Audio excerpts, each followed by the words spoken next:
Thank you for having us come speak to you from Cedars-Sinai's Department of Volunteer Services.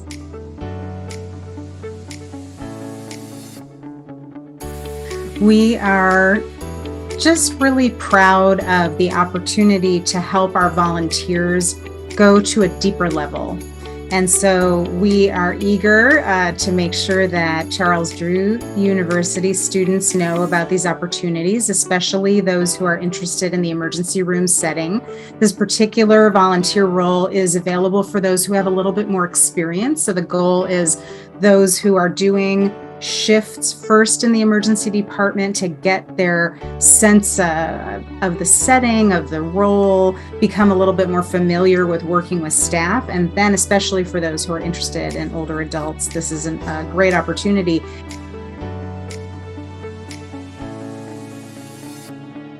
And shifts are available from 5 a.m. till 11 p.m. 7 days a week. So it's a really robust program.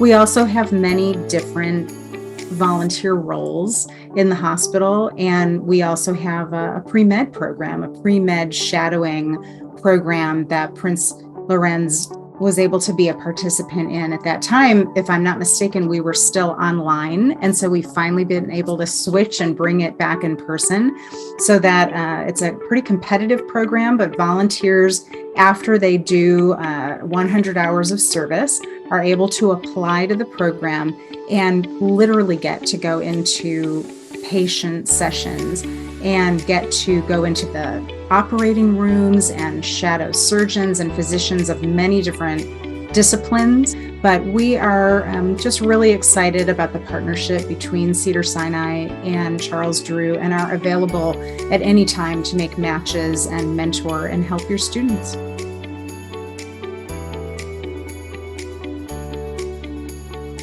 We have a really easy application to fill out, and the roles are quite varied. Many students are very interested in a program called TCAB, which is about transforming care at the bedside, with that same broad range of timing, because we know it's not easy for everybody to make time in their schedule. The shifts are only 4 hours. Once a week is really all that is needed, and we have, thousands of volunteers who ultimately pursued employment, first as possibly research interns, and then others who maybe some students, sometimes we consider a success if someone makes a little bit of a sense of the medical center and has exposure to other jobs. So in a long-winded way, the simplest thing is the email address, and everybody's always able to call or email me for more information.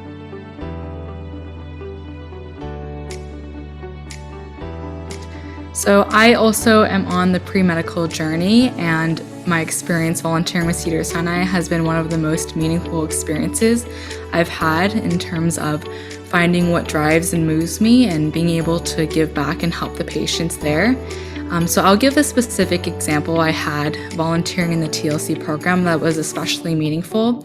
I had a patient who was in his late 60s. When I came to meet him, he initially woke up and shared that he was in his 20s with no children, but after I provided some companionship, I helped him eat. He later shared his love for music with his grandchildren and children, and in this wide extended family, and it was just really meaningful how being able to still talk with him and learn about his story really not only improved his orientation and possibly care, but he also shared just how grateful he was in us being able to talk, and I myself was extremely grateful being able to learn about his story. So throughout a lot of meaningful patient interactions at Cedars-Sinai, it's just really reaffirmed my drive as to why I'm here, and it's to be to help these people, and I really recommend it for anyone who's slightly interested to reach out to Ms. Prince and ask any questions.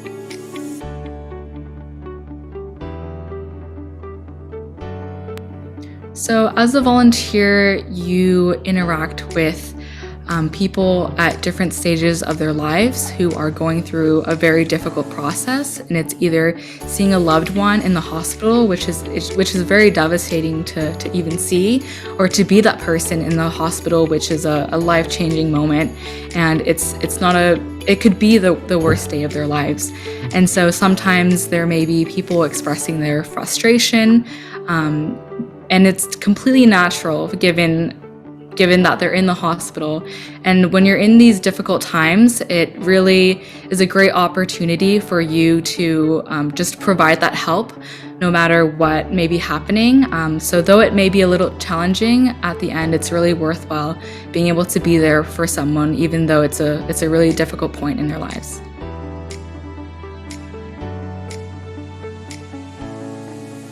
I see us more vibrant than ever. We have a very strong national reputation, and we are a really big program. Right now, we've got over 1,500 volunteers, and that is actually a really low number because of COVID. A lot of our older volunteers opted to not return and are still feeling a little bit unsafe in the medical center because of COVID, and perhaps their families are not really ready for them to come back. And so we now have more students than ever before. And so we're thinking about different roles. So one is we'll be larger, more vibrant, possibly doing a little more research with the influence of volunteers like yourself and like Audrey, a little more sense of data. And I also, what's really, really important to me is that our volunteers are as diverse a breadth of culture and sexual orientation and gender identification and languages, because we are in Los Angeles in the middle of mid-city, and there are something like 80 different languages that are spoken among patients and staff, and our volunteers need to represent that as well so that patients feel really comfortable coming in and seeing themselves reflected in the first faces that they see when they walk in. And that's something that's personally important to me and important to our whole team.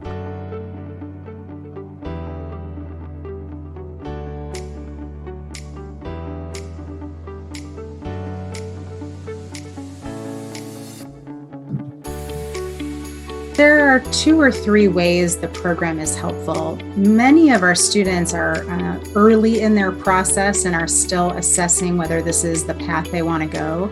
And so I may have mentioned it earlier, sometimes we think of it as a success if a student actually changes their mind. We have sometimes a nurse practitioner or a physician assistant as one of our speakers as well. And so they may decide this is not the path for them, and this is maybe a different way to get into medicine where there's still plenty of autonomy and clinical care, and maybe the schooling path is a little bit shorter and more realistic financially and otherwise. So that's one way, is just to really validate that this is what it's like. The program includes weekly evening sessions where physicians who are at various phases of their own medical journey come and talk about what it took for them to get to where they're at. And they're really candid, about what it's like in their families, what school was like financially, building their practices. Our coordinator is Dr. Jason Cohen, and he's a really entertaining and thorough and very engaging speaker. And so he makes it like a show, almost like we're watching a talk show. And the physicians share very intimately about what work and life balance looks like or doesn't look like. And students get a sense of what it's really like in the field of medicine versus maybe what people see in the media or what the expectations are you might learn in a class that's different on the ground.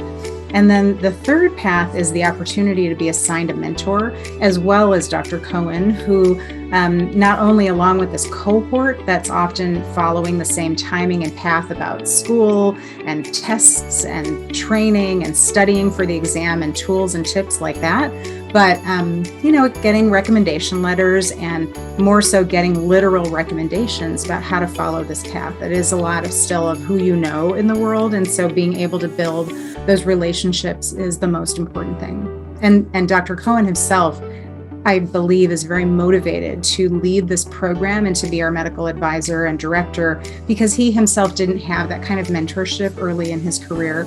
And so he wants to provide it, especially to students who would not otherwise have access to this level of physician.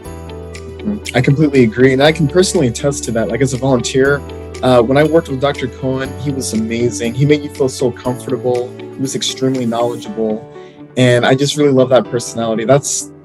He's actually a mirror of how every doctor should be, in my opinion. And even when I worked with Dr. Ng in medical procedures, I just really loved his personality, and it was extremely insightful just being under his wing, and I really learned a lot from the both of them.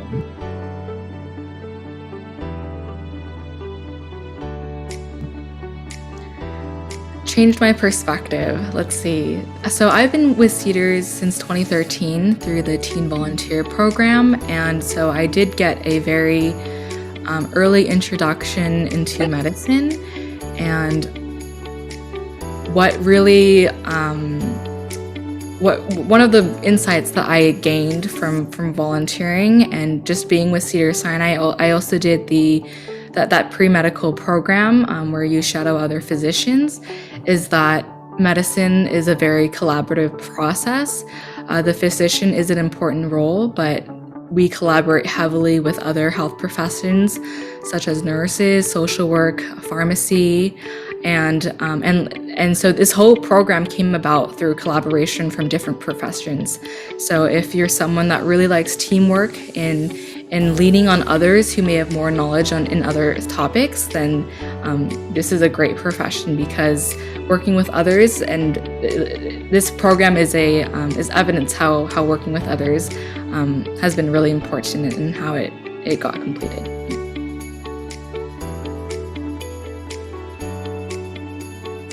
Just for some background for those who don't know for the reporting, I am a volunteer currently. I'm currently at about 72 hours. If I'm not mistaken, I actually work in the emergency department, and it's a great experience, very busy, very fast-paced, and a bit stressful, but there's always someone there to help you out. And I was previously part of the pre-med shadowing program earlier this year from January to April, and that was a really insightful experience.